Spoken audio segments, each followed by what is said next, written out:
Hi everyone, welcome to Statics. This is our first lesson, and we're starting in chapter 2, and we're going to be dealing with static equilibrium. So, as I mentioned in our first class, this class is about preventing things from moving, from accelerating. So, the two conditions we need for static equilibrium is the sum of the forces equal to 0. So that means the acceleration equals 0. And sum of the moments equals 0. Okay, so let's take a look. Rigid, we have a rigid wall here. We have a beam, cantilever beam attached to that. So this, and there's a force acting on the end. Here's the same beam,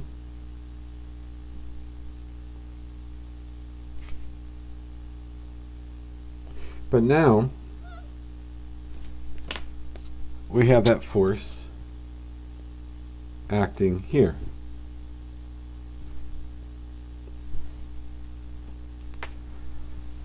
Okay, and we're going to go into how that affects the moment in a few minutes.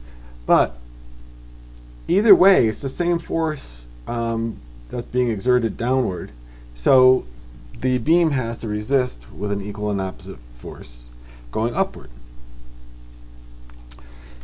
So in real life, if we think of this sort of an extreme bendy case as like a diving board,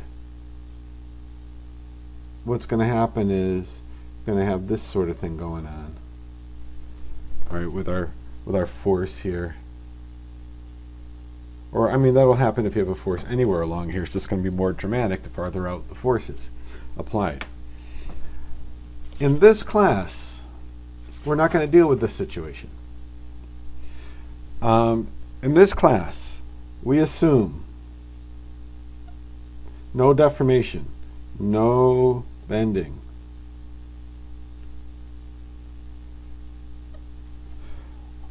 All right, and we have massless structures. Okay, mass isn't too hard to deal with. You just have to know how the mass is distributed along here, and then it's just another load. It's mass times gravity. So what we're concerned with, these are strength of materials or mechanics of materials class. Okay, that class is concerned with these. What we're concerned with is what's going on at the attachment of this board to the wall.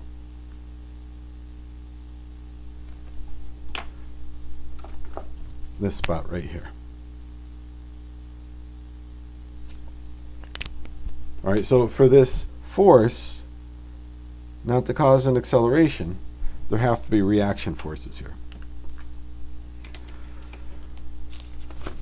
But now you know from physics that the farther out this force is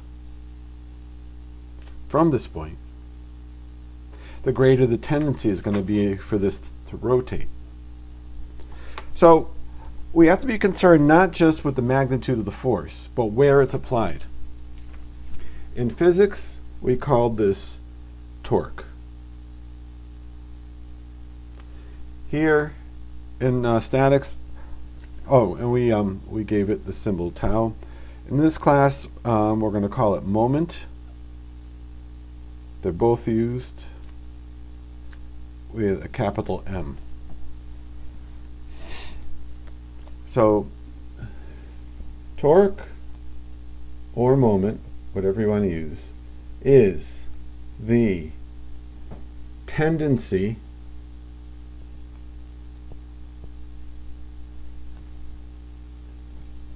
of an object to turn or rotate.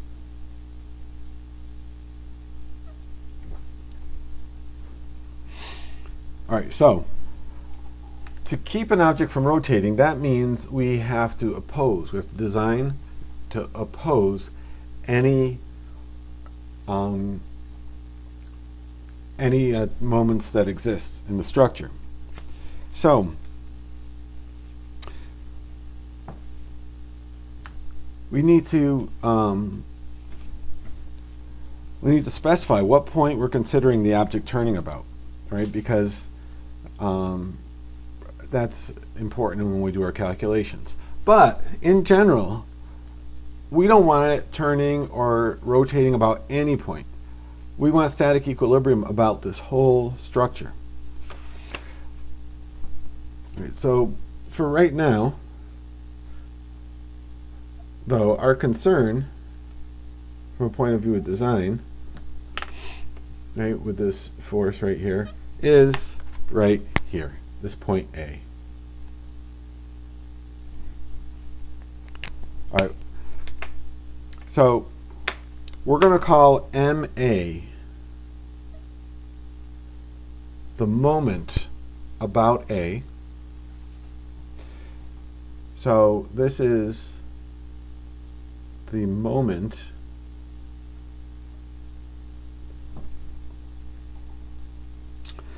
or tendency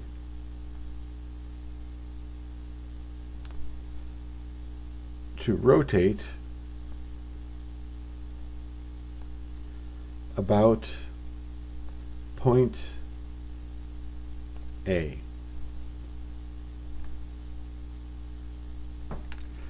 Now, this subscript here, that means it's around a point. You can also have moments around an axis if you're looking at a 3D structure. So you can have two letters here that define an axis, and we'll see that when we get into 3D problems. But for now, in general, to set some ground rules, we do not want objects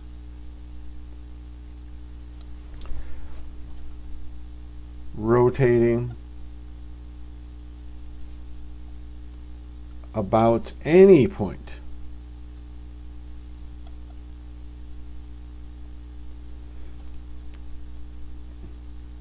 So moments about any point should be 0.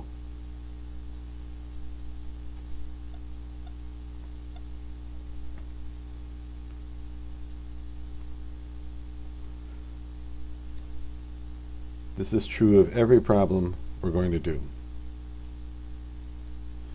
This is statics. Things are not going to be accelerating. Okay? So you can always sum the moments and set it equal to 0. One of your tools. So the tendency to rotate, if you look at this picture again, the bigger we make F, the greater the tendency is going to be for this thing to rotate. Also, the farther F is from the point of rotation, the greater the tendency. There's going to be more of a tendency of rotation here than here. If you've ever been on a diving board or watched anybody out on a diving board, you know that the farther out they get, the more it bends. Their body weight hasn't changed. Okay, so moment depends on both force, the force applied, and the distance from the point of consideration. All right, so we're going to label that distance from the point of rotation to the application of the force D. So here's our beam.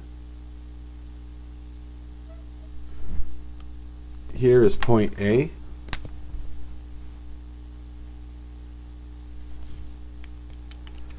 Okay, here's force F.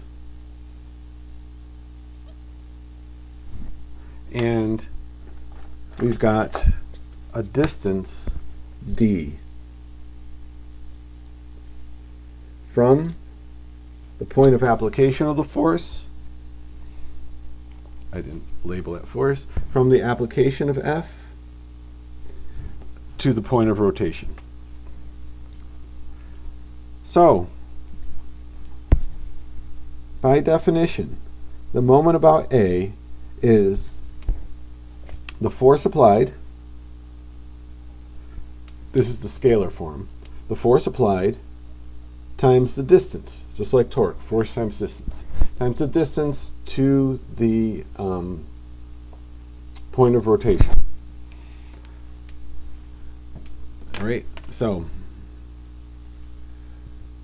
the magnitude of the force has to be multiplied by the distance over which the force acts. Now, little star here, little star means D. You must take D to be perpendicular to F. This will give you the shortest distance.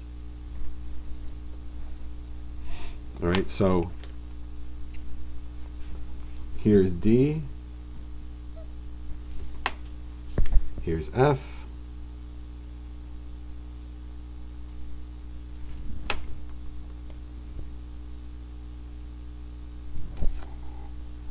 okay? Perpendicular is always the shortest distance between F and the point of intersection. Okay, so now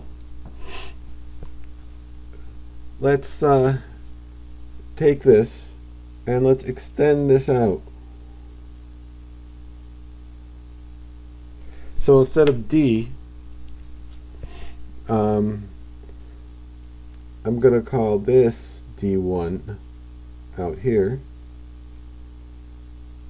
I'm going to call this D2. This is going to be F2, and this is going to be F1.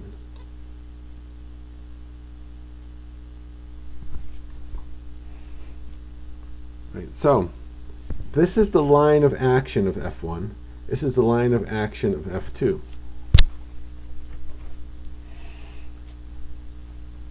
So if F1, force 1, equals force 2, and distance 1 equals 2 of distance 2's, that would mean that the moment around about A caused by force 1 is going to equal F, because they're equal, we're just calling them F. Okay, it's going to equal F times D1. The moment about A caused by force 2 is going to equal F times D2.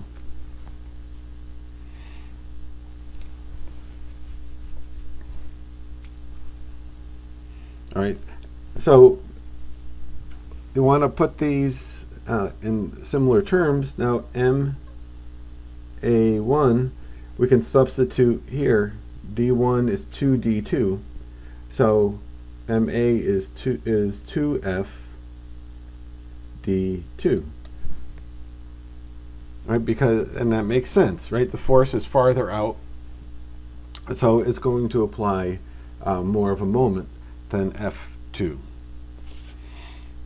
All right, so little note here about force vectors.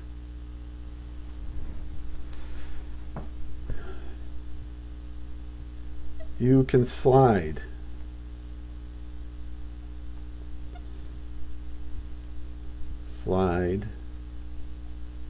a force vector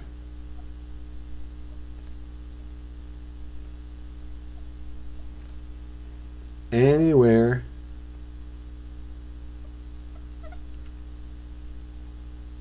along its line of action.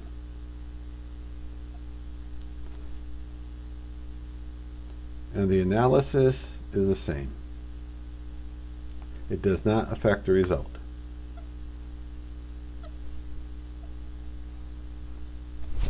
So think about that. This, okay, what we've been looking at, where the force exerted at the top and the line of force going like this. Well, if instead of standing on the board, on the diving board there, you grabbed onto it and hung from it, it would be the same thing. You're applying the same force. And it would cause the same moment, as long as you're applying it at the same place. All right, so in the equation, m equals fd, and by the way, this can be important in solving some problems. To be able to move these forces around geometrically can help you to figure some stuff out. So in this, D is called the moment arm.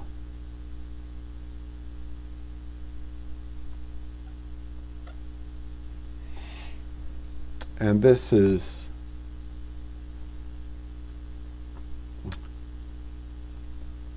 the minimum distance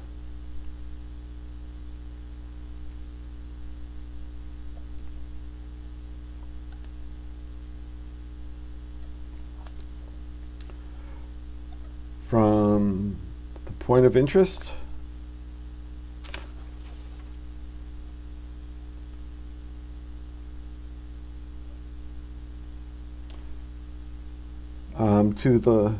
to the line of force. Note that it doesn't have to be where the force arrow is drawn. Okay, this always is going to be perpendicular.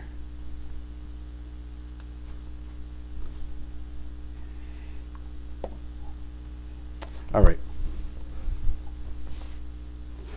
Now, moment has direction. It's a vector.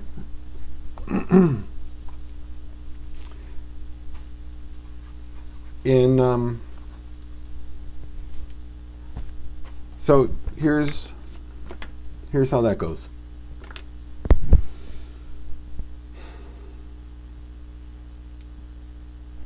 Here's our diving board again.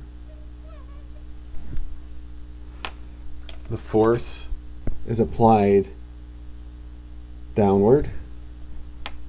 That's going to make this thing want to rotate this way, right? That's the direction of the moment. If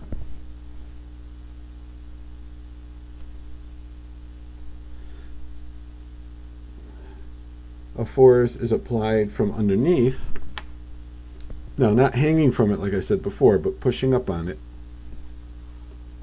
okay, that's going to make this want to rotate this way. So these are the two opposite directions. Each one, let's say these both are F, and let's say the length of the diving board is the same for each of them. Call that D. Okay, the magnitude is the same for both. Magnitude equals FD for both. But they have opposite directions.